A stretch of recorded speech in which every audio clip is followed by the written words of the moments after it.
to another deep dive. Ah, Today we're taking a deep dive into something that's really important, but honestly kind of intimidating at the same time. right. Climate change monitoring and evaluation. Yeah. Like trying to figure out, It's a mouthful. yeah, if all those billions of dollars that are being spent on climate resilience programs are actually making a difference. I think what's fascinating about this is it's not just observing the impacts of climate change anymore. Yeah. We're actually actively trying to measure Right. how effective our responses are. Yeah. And that's a whole other level, and especially when you consider that in 2022, $579 billion were spent globally on climate resilience programs. Wow. $579 billion.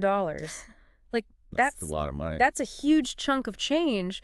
We're relying on these programs to actually protect us from the impacts of climate change. Right. So knowing if they're working or not It's critical. it's critical. Yeah. Yeah. Yeah, it's like you invest in a new security system for your home. Yeah. You want to make sure it actually works before someone tries to break in, right? Right. Yeah, exactly. So where do we even begin? How do we even begin to measure something as complex as climate resilience? Well, our main source for this deep dive is a presentation by Timothy Keddy Okay. called Climate Change Monitoring and Evaluation, a comprehensive framework. Okay. And, he argues that having a standardized system for measuring impact is crucial. Right. I think he's got a good point there because Yeah.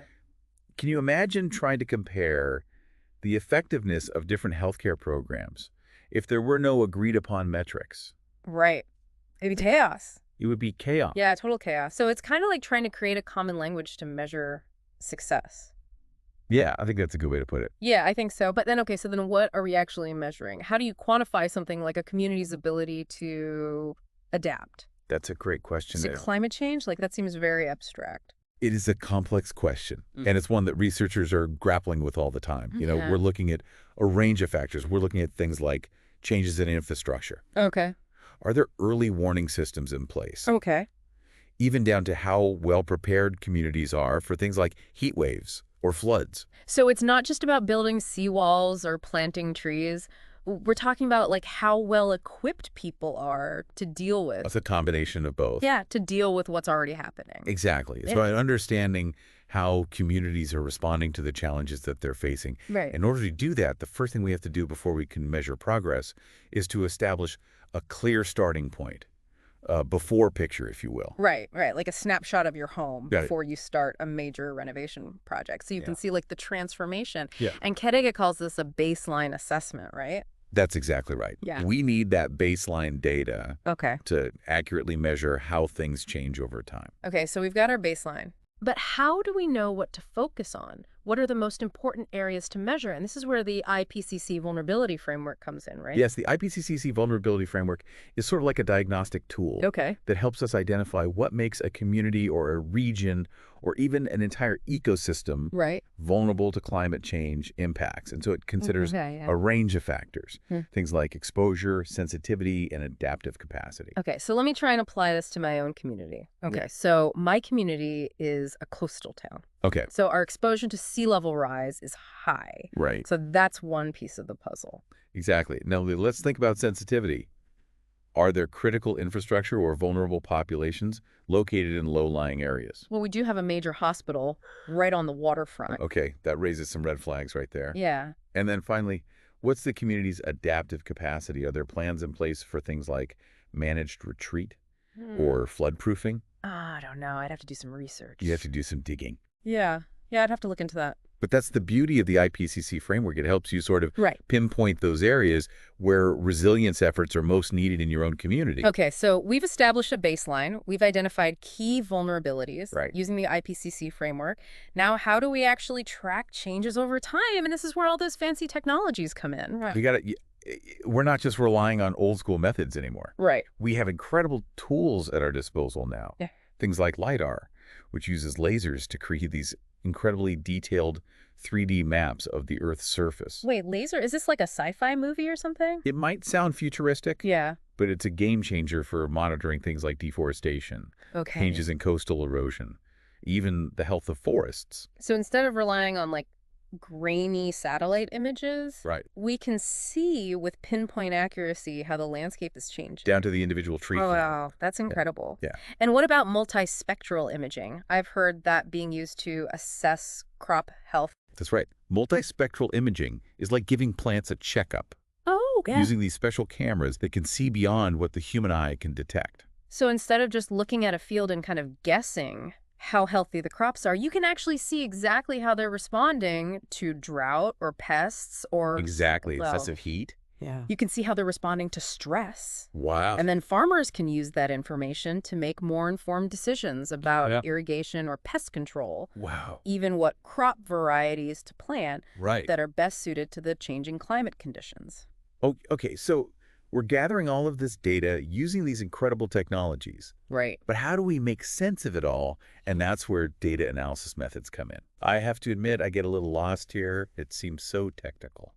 I understand it can seem daunting, but it's actually more accessible than you might think. Okay. Take, for example, big data analytics. Okay. It's not just about these supercomputers crunching numbers. Right. It's about finding patterns and trends in vast amounts of data. Okay, but like, how does this relate to me? How does this relate to like my life? Well, imagine using big data Yeah. to track how heat waves are impacting different neighborhoods in your city. Okay. By combining temperature data Mm. with demographic information, Mm. we can identify those areas that are most vulnerable to heat stress. That makes sense. So then you could target like resources and interventions to those specific areas and ensure that those people who are most vulnerable are actually protected during an extreme heat event. Exactly. So that's just one example Ah. of how data analysis is being used to inform climate resilience efforts. This is all incredibly insightful. Yeah. We've talked about establishing baselines, Yes. using the IPCC framework to identify vulnerabilities, Yeah. and harnessing cutting-edge technology to track changes, but it's not just about collecting data. Right. You're Yeah. absolutely right. Data is only valuable if we actually use it to inform action. Right. We have to go beyond simply observing what's happening and actually do something with that information. And that's what we'll be diving into in the next part of our deep dive. That's right. Stay tuned as we explore how climate change monitoring translates into real-world action. I can't wait. Me neither. It's going to be good. Welcome back, deep divers. So we've got this like incredible toolbox of frameworks and technologies and data analysis methods, but like, how do we know we're actually using them correctly? Right. What are the best practices, so to speak? You know, that's a great question. And it's something that I think is often overlooked. You can have the most sophisticated tools in the world, but if you're not using them the right way, the data you collect could be useless. Yeah, it's like having a state-of-the-art kitchen but not knowing how to cook. Exactly. Yeah. So, one of the most crucial best practices, I would say, is data quality assurance. It's not enough to just gather a ton of data. We need to make sure the data is accurate and reliable and comparable. Yeah, I can see how that would be important. What are some of the steps involved in ensuring data quality? Well, it starts with, using calibrated instruments. Yeah. Having clear and consistent procedures for data collection, trying to eliminate as much human error as possible. Right. Then there's a validation process where we double check the data, make sure it makes sense that it's consistent with other sources of information. Okay. And then, of course, we have to have secure and reliable systems for storing and managing all this data. Yeah, it sounds like a lot of attention to detail. It is. It is. Yeah. And it's not just about the technical aspects either. Yeah. We also need to think about the human element. Right. Training and capacity building are essential to make sure everyone involved in data collection understands the importance of accuracy and consistency. Right. You can have the fanciest thermometer in the world, Exactly. but if the person using it doesn't know how to read it properly, it's meaningless. Exactly. The data's no good. Right. Another key best practice that I think we touched on a little bit earlier is this idea of cross-sectoral alignment. Remember climate change impacts? They cut across different sectors. We're talking about water, agriculture, health infrastructure. The list goes on and on.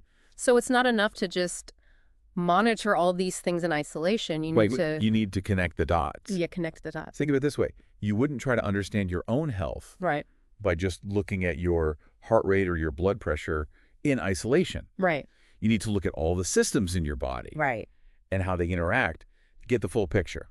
So you need to take a more holistic approach and consider how climate change is impacting different sectors and then how those sectors are also Exactly. sort of connected. And this integrated approach is especially important when we start to think about you know, designing effective adaptation strategies. All right. For example, a water management strategy Right. might have unintended consequences for agriculture or biodiversity. Right. So by looking at the bigger picture, Yeah. we can identify those potential conflicts Hmm. and come up with solutions that actually benefit multiple sectors. It's like a giant jigsaw puzzle, and we need all the pieces to see the whole picture. I like that analogy. That's Yeah. a good one.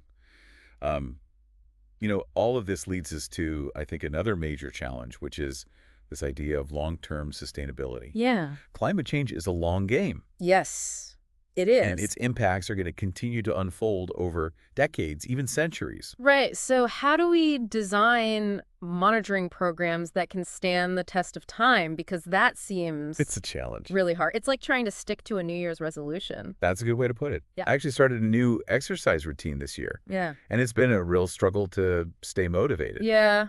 Yeah, I know the feeling. But you're right. Maintaining these consistent monitoring programs over long periods, it's challenging. Yeah. Priorities, shift budgets get cut. Exactly. It's easy to let monitoring kind of fall by the wayside. Yeah. So what are some strategies we can use to overcome these challenges? Yeah. I would say, one key strategy is to try to integrate monitoring into policy and planning frameworks. So if monitoring is seen as like a core component of climate action, rather than just like an optional add-on, Yeah. it's more likely to be sustained over time. So instead of treating it like an afterthought, Right. you bake it into the system right from the start. Exactly. Bake it in from the beginning. That's a good way to think about it. Another strategy, I think, is to really foster these partnerships and collaborations between different stakeholders. Yeah. This could be, government agencies, research institutions, Community groups. community groups, even the private sector, So more brains, more resources. more eyes on the ground. More eyes on the ground. Yeah, working together. Exactly. Working together towards this common goal. And then finally, and this is really important, I think we have to embrace this idea of adaptive management. Okay. This means regularly reviewing and adjusting monitoring programs based on new information changing conditions. Lessons learned along the way. You can't just set it and forget it. Right. You have to be willing to kind of course correct You got to be willing to course correct based on what the data is telling you. based on what the data is telling you. Yeah.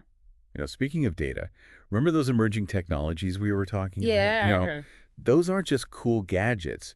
They're revolutionizing the way we monitor climate change. Okay. For example, artificial intelligence is being used to analyze satellite imagery with incredible precision. Oh, wow. So we can track things like deforestation, glacial melt, even the health of coral reefs From space. from space with a level of detail that was impossible just a few years ago. That's amazing. So it's like having millions of tiny eyes in the sky. Exactly. Constantly watching over our planet. Constantly watching over a planet. And then you have the Internet of Things, Right. which is transforming the way we collect data on the ground. Yeah. Imagine having a network of sensors deployed across your city, tracking temperature, air quality, precipitation, even soil moisture in real time. So it's like giving cities a nervous system. Yeah. So they can sense and respond. Exactly. So they can respond. Changes in their environment. And this kind of real-time data Mm. is essential if we want to manage things like urban heat islands or respond to extreme weather events or even optimize our irrigation systems to conserve water. This is incredible. It's so exciting, but I can't help but think back to something you said earlier about ethical considerations as these technologies get more powerful. Right. How do we ensure that they're being used responsibly? That's a really important question, and Yeah. it's one that we need to be thinking about all the time. Right. You need to be mindful of things like data privacy and security.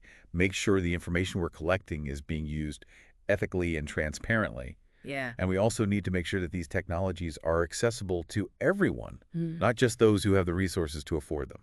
So it's not just about the technology itself. It's Let about me- how we use it. It's about how we use it. Yeah, and making sure that it benefits everyone and not just a select few. You got it. Technology is a powerful tool, Yeah. but it's up to us to use it wisely and responsibly. And so, as fascinating as all of this is, Yeah. I think it's time we shift our focus to the ultimate goal of all this monitoring, and that's taking action. Yeah. What's the point of all of this data if it doesn't lead to some kind of meaningful change? And that's what we're going to be exploring in this final part of our deep dive. So stay tuned.